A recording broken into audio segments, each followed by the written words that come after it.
Break के बाद स्वागत है आपका। कहानी कुर्सी की देख रहे हैं आप। बात करेंगे अब अखिलेश यादव की। 2024 की जंग में अखिलेश अपना सबसे बड़ा पीडीए को बता रहे हैं। पिछड़े दलित अल्पसंख्यक, यही वो समीकरण है जिसके बूते अखिलेश 90% वोट हासिल करने का दावा कर रहे हैं।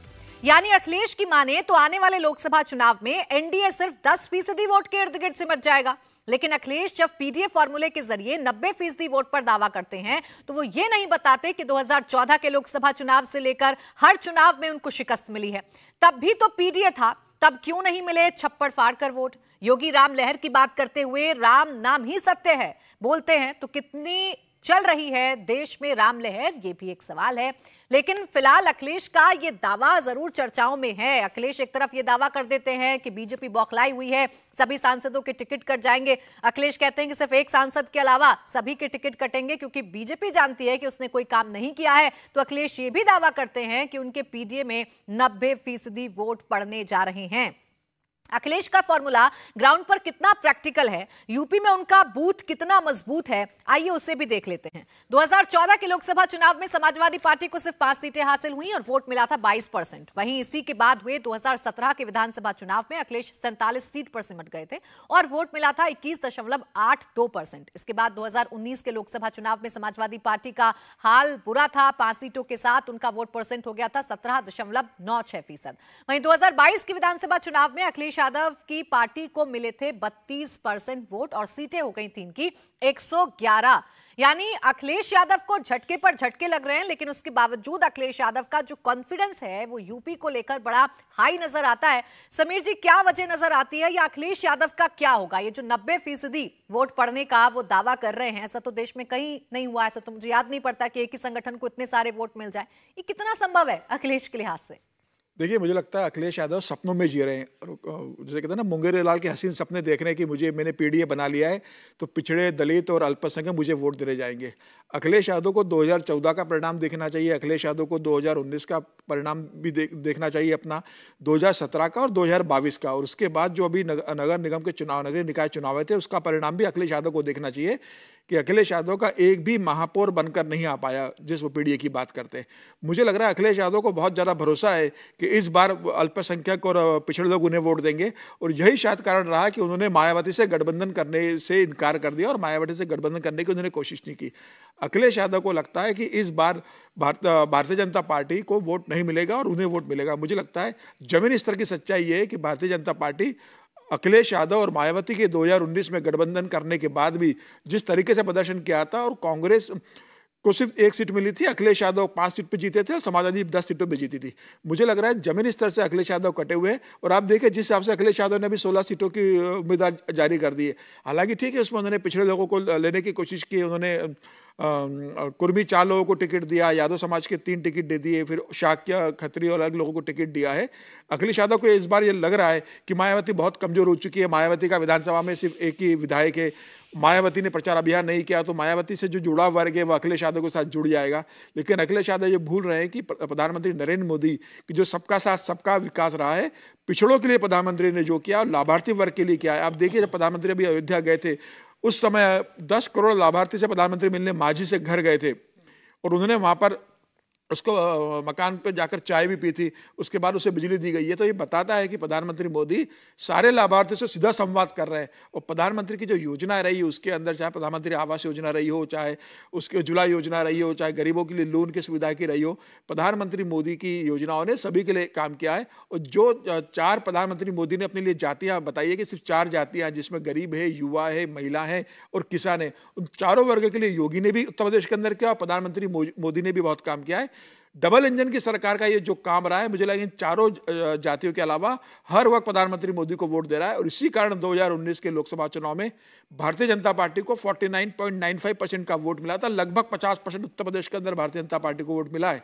यह बताता है कि भारतीय जनता पार्टी, प्रधानमंत्री मोदी और योगी की योजनाएं रही है वह समाज के सभी वर्गों के लिए रही है। उसमें भारतीय जनता पार्टी को पीडीए बनाने की जरूरत नहीं पड़ी। सर्व लोगों के समाज के हिस्सों के लिए काम किया, और इसी कारण भारतीय जनता पार्टी आज 2024 की चुनाव में 50% वोट बैंक और 400% का टारगेट लेकर चल रही है। कोई भारतीय जनता पार्टी चाहती है कि समाज के हर वर्ग के लिए उन्होंने काम ऐसे किया है। स्टेट में इतना बड़ा दावा कर रहे हैं अखिलेश यादव, जहां से एक ऐसा मुद्दा बीजेपी लेकर आई है, जहां से एक ऐसे बड़े मुद्दों की चर्चा बीजेपी कर रही है जिससे पूरा हिंदू वोट बैंक एक साथ हो जाता है। जिस जातियों में बांटने की चर्चा अखिलेश यादव करते हैं, जिस पीडीए की बात करते हैं, वो धराशायी हो जाता है राम लहर के आगे। अब जो काशी में हो रहा है, जो मथुरा में हो रहा है, अभी कितना मुफीद है ये तो अखिलेश यादव ही जाने। लेकिन देखिए 90% वोट लाने का दावा अखिलेश तो कर रहे हैं, लेकिन जिनके साथ मिलकर चुनाव लड़ना चाहते हैं उनके बीच में क्या चल रहा है? कांग्रेस और अखिलेश यादव कैसे एक दूसरे की शिकायत कर रहे हैं और एक दूसरे की लाइन से अलग बयान दे रहे हैं, वो हाल ही में समझ में आया। राहुल गांधी की भारत न्याय यात्रा 16 फरवरी को उत्तर प्रदेश में प्रवेश करने जा रही है, और जब ये सवाल अखिलेश यादव से पूछा गया कि क्या आप इस यात्रा में शामिल होंगे, तो उन्होंने क्या जवाब दिया, आप भी सुनिए। मुश्किल तो यह है कि कई बड़े आयोजन होते हैं, बड़े कार्यक्रम होते हैं, हम लोगों को निमंत्रण ही नहीं मिलता, तो अपने आप क्या मांगे हम निमंत्रण। मुश्किल तो यह है कि कई बड़े आयोजन होते हैं, बड़े कार्यक्रम होते हैं, हम लोगों को निमंत्रण ही नहीं मिलता, तो अपने आप क्या मांगे हम निमंत्रण।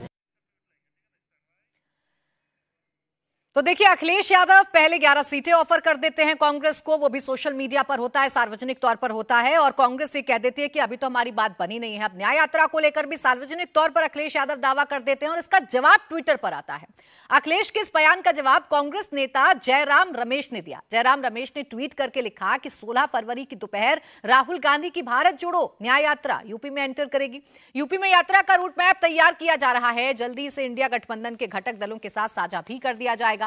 गठबंधन के घटक दलों का भारत जोड़ो न्याय यात्रा में भाग लेना इंडिया गठबंधन को और मजबूत करेगा। तो ये तो वो लाइन है जो कांग्रेस तकरीबन हर राज्य में दे रही है, तकरीबन हर राज्य जहां से राहुल गांधी गुजर रहे हैं वहां इंडिया गठबंधन को मजबूत करने की बात कांग्रेस करती है, लेकिन हो रहा है इससे बिल्कुल इतर। चाहे बंगाल की बात कर लीजिए, चाहे आप बिहार की बात कर लीजिए, हर जगह कांग्रेस को झटका ही लग रहा है।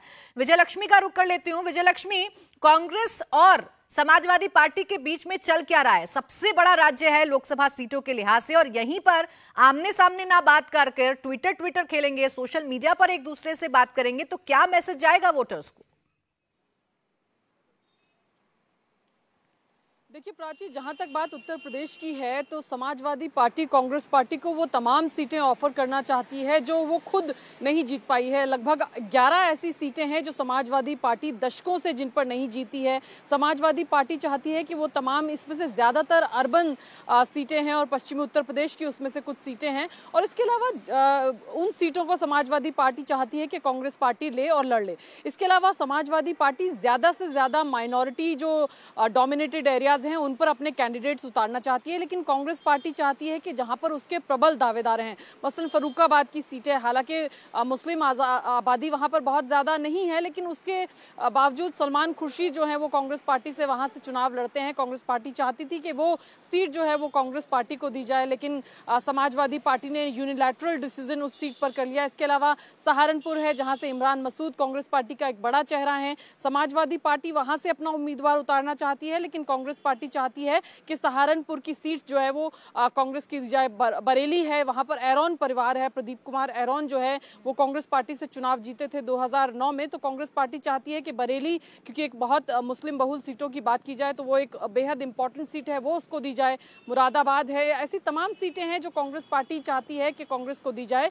लेकिन नंबर 1 समाजवादी पार्टी कांग्रेस को सिर्फ वही सीटें देना चाहती है जिन पर वो खुद नहीं जीती है, जो अर्बन सेंट्रिक सीटें हैं, और नंबर 2 ऐसी सीटें देना चाहती है जहां पर मुस्लिम आबादी जो है वो कम हो। समाजवादी पार्टी नहीं चाहती कि उसका मुस्लिम यादव समीकरण का गणित जो है वो कहीं भी खराब हो। वो नहीं चाहती कि कांग्रेस पार्टी किसी भी ऐसे इलाके में पनपे जहां पर मुस्लिम जो है एक बार वापस से कांग्रेस पार्टी के पास जाए और कांग्रेस का जो है वो रिवाइवल हो जाए। ऐसे में जब समाजवादी पार्टी नहीं चाहती है कि कांग्रेस का रिवाइवल हो, देखिए पूरा का खेल जो है वो एमवाई समीकरण को साध कर रखना है, खासकर मुस्लिम वोट बैंक को साध कर रखना है, और इसीलिए जिस जिस राज्य में होकर जा रहे हैं राहुल गांधी, वहां की जो स्थानीय पार्टी है वो समझ रही है कि सेंधमारी तो हमारे ही वोट बैंक में होगी, और उसके नतीजे भी साफ तौर पर देखने को मिल रहे हैं। कांग्रेस को झटका मिल रहा है। अब यूपी में उनकी न्याय यात्रा प्रवेश अभी तक की नहीं है, लेकिन जो रुख अखिलेश यादव का है उसे देखकर बहुत कुछ समझ में आता है। संगीत जी, अगर मैं उत्तर प्रदेश के परिप्रेक्ष्य में बात कर लूं तो अखिलेश यादव अपनी सीटों की घोषणा कर देते हैं, 16 कैंडिडेट्स उतार देते हैं, 11 सीटें अपने आप कांग्रेस को दे देते हैं। ये तय नहीं कर पाते कि न्याय यात्रा में शामिल होना है कि नहीं होना, न्योता मिला नहीं मिला, यह अभी तक साफ नहीं हो पाता है। तो ये गठबंधन के बीच में हो क्या रहा है और ऐसे में 90% वोट हासिल करने का दावा?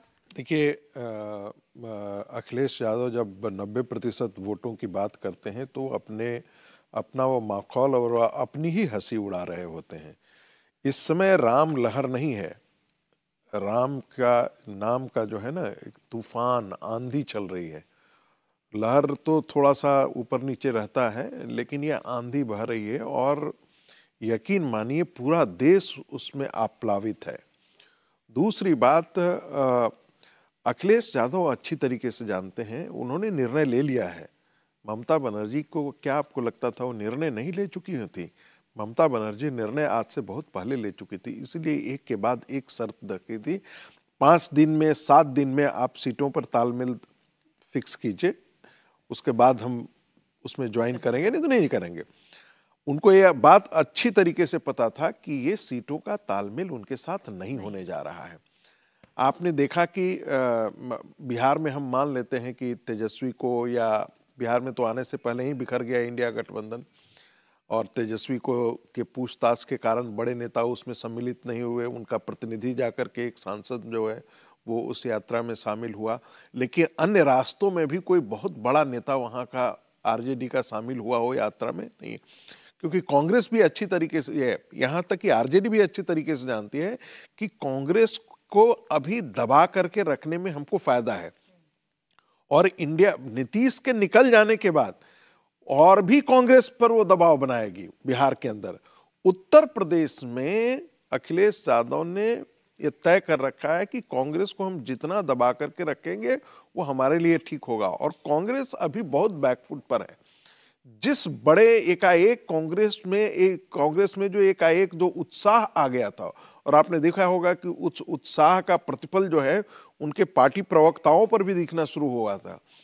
टेलीविजन के स्टूडियो में वो इतने के बाद तो ज्यादा ही आया था, इतने एग्रेसिव हो गए थे, इतनी भाषा की मर्यादा की सारी संभावनाएं वो तोड़ते हुए जिस प्रकार से एग्रेसिव हुए थे, उनको लगता था कि जैसे 2024 जो है वो कांग्रेस इंडिया गठबंधन के हाथों में आ गया है, और एकाएक ये ताश के पत्ते की तरह धाराशायी होता है।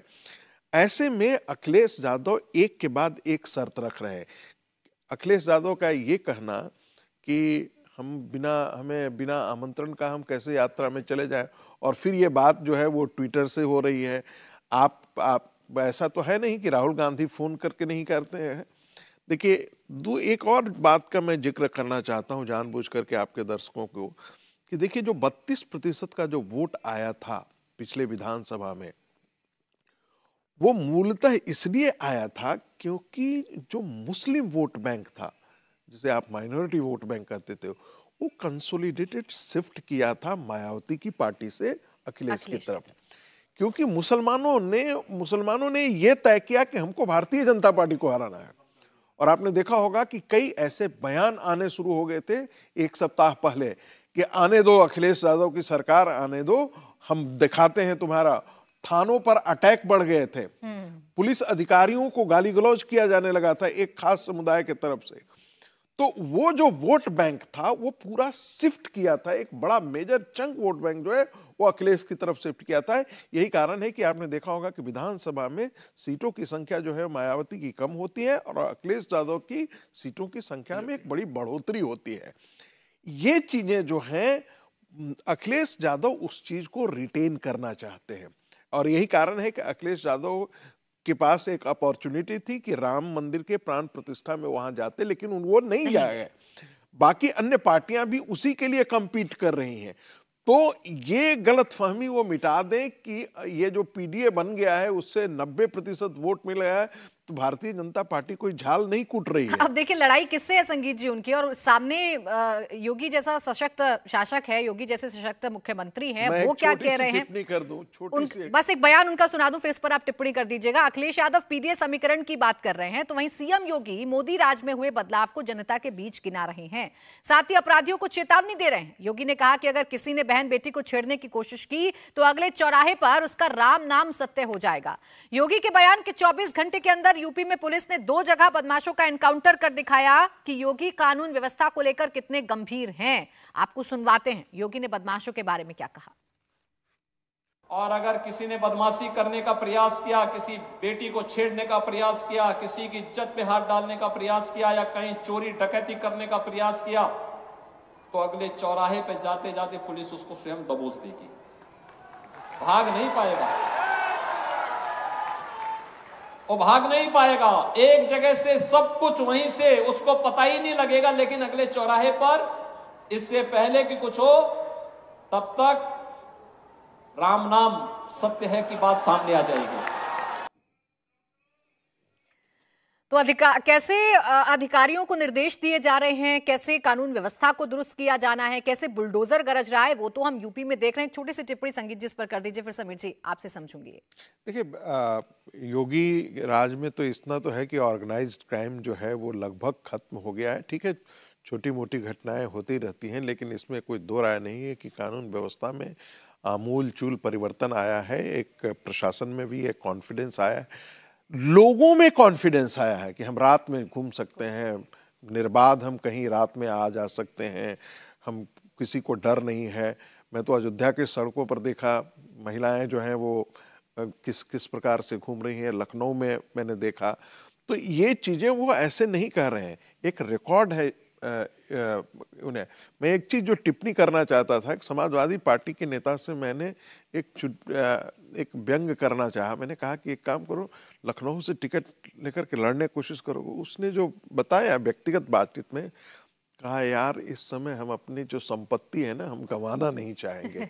तो ये भय ये अच्छी तरीके से जान रहा है। ये जो होता है ना, राजनीतिक जुगाली करना और बात है, और वास्तविक जमीन पर लड़ाई लड़ना और बात है। वो अलग बात है। अगर मैं आपसे समीर जी एक लाइन में समझूं, या मैं यूपी के समीकरण को समझूं, तो अभी यहाँ चल क्या रहा है? ये पीडीए चल रहा है, रामलहर चल रही है, या बुलडोजर चल रहा है? देखिए, बुलडोजर तो 2017 से शुरू हो गया था चलना। 22 जनवरी से रामलहर शुरू हो चुकी है, और ये तय है कि उत्तर प्रदेश का चुनाव राम के नाम पर और योगी आदित्यनाथ का जो लॉ एंड ऑर्डर है उसके ऊपर लड़ा जाएगा। प्रधानमंत्री मोदी की योजनाओं पर लड़ा जाएगा। प्रधानमंत्री मोदी की जो गारंटी है, जो प्रधानमंत्री मोदी ने कहा है कि प्रधानमंत्री मोदी की गारंटी पूरी होने की गारंटी है, उसके नाम पर चुनाव लड़ा जाएगा। मोदी और योगी को उत्तर प्रदेश में कोई हरा नहीं सकता, और भारतीय जनता पार्टी 80 में से 70 से ज़्यादा सीटें जीतने की स्थिति में पहुंच चुकी है। देखिए, जब से योगी मुख्यमंत्री बने, अतीक अहमद और मुख्तार जैसे लोग जो सरकार चलाते थे, जिनके घर में दरबार लगता था, वो जिस प्रॉपर्टी पे हाथ रखते थे वो प्रॉपर्टी उनकी हो जाती थी। मुझे लग रहा है योगी ने बताया कि लॉ एंड ऑर्डर कैसे होता है, एक मुख्यमंत्री कैसा होता है, जनता के हित में कैसे काम किया जाता है, न्याय व्यवस्था कैसे काम करती है। आज वही कुछ लोग तो दुनिया छोड़ चुके हैं, और कुछ लोग व्हील चेयर पे आ गए और जेल के शिक्षकों में चले गए। बड़े अपराधी यूपी छोड़ के भाग चुके हैं। मुझे लग रहा है उत्तर प्रदेश के अंदर योगी आदित्यनाथ का जो सबसे बड़ा योगदान है वो उनका लॉ एंड ऑर्डर है कि, और आज भी उन्होंने जो बताया है कि कोई अगर बेटी से अगर गलत करेगा तो अगले चौराहे पर उसका राम नाम सत्य हो जाएगा। ये बताता है कि उत्तर प्रदेश के अंदर कानून का राज है, योगी आदित्यनाथ का राज है। इसी दम पर अब बीजेपी अपनी उन सीटों पर भी वर्क कर रही है जो 16 सीटें 2019 के चुनावों में उनके हाथ से चली गई थी, उन सीटों पर भी फोकस कर रही हैं। संगीत, मेरे पास मुझे छोटा सा ब्रेक लेना है, ब्रेक का समय हो गया, छोटा सा ब्रेक ले रहे हैं। आगे कहानी कुर्सी की में हम बात कर लेंगे बिहार की भी। बिहार में क्यों कांग्रेस अपने विधायकों को बचाने में जुट गई है, बिहार में कांग्रेस को किस बात का डर सता रहा है, कांग्रेस पार्टी को तोड़ने में कौन लग गया है, इस पर होगी चर्चा। छोटा सा ब्रेक, चल लौटेंगे।